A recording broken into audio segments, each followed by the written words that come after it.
Mummy ఇవాళ chicken తినాలని ఉంది మమ్మీ. డాడీని తీసుకురమని చెప్తాను. అయ్యో లిషాన్, ఈరోజు సాటర్డే కదా, ఈరోజు తినకూడదు నాన్న, రేపు తిందాం సరేనా? అవునా?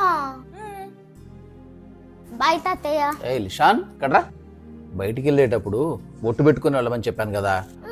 ఆగు.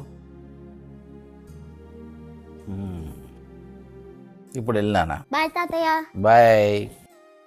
నాన్న లిషాన్ లే నాన్న, త్వరగా లే, టెంపుల్ కి వెళ్ళాలి. నేను రాను మమ్మీ, చాలా చల్లగా ఉంది. ఈ రోజు పండగరా, టెంపుల్ కి వెళ్ళాలి. పండగ మమ్మీ, నేను రాను. తాతయ్య ఎందుకు పండుగ రోజు గుడికి వెళ్ళాలి? సాటర్డే రోజు ఎందుకు చికెన్ తినకూడదు? బయటికి వెళ్ళేప్పుడు బొట్టు ఎందుకు పెట్టుకోవాలి? ఇవన్నీ చేయమని దేవుడు ఏమని చెప్పాడా? ఇవన్నీ చేయమని దేవుడేం చెప్పలేదు నాన్న.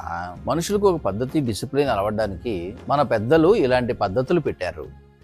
దేవుడి మీద నమ్మకం పెట్టుకోవడం వల్ల మనకి ఏ ఆపద వచ్చినా ఒక ధైర్యం మన వెనకాల ఉంటుందని ఒక నమ్మకం.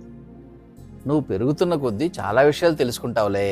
ఫాస్ట్గా వెళ్ళి నువ్వు స్నానం చేసుకుని వస్తే గుడికి వెళ్దాం. సరే తాతయ్య. పిల్లలకి అర్థమయ్యేలాగా మన సంప్రదాయాల్ని, దేవుడి గొప్పతనాన్ని పెద్దవాళ్ళుగా మనమే చెప్పాలి.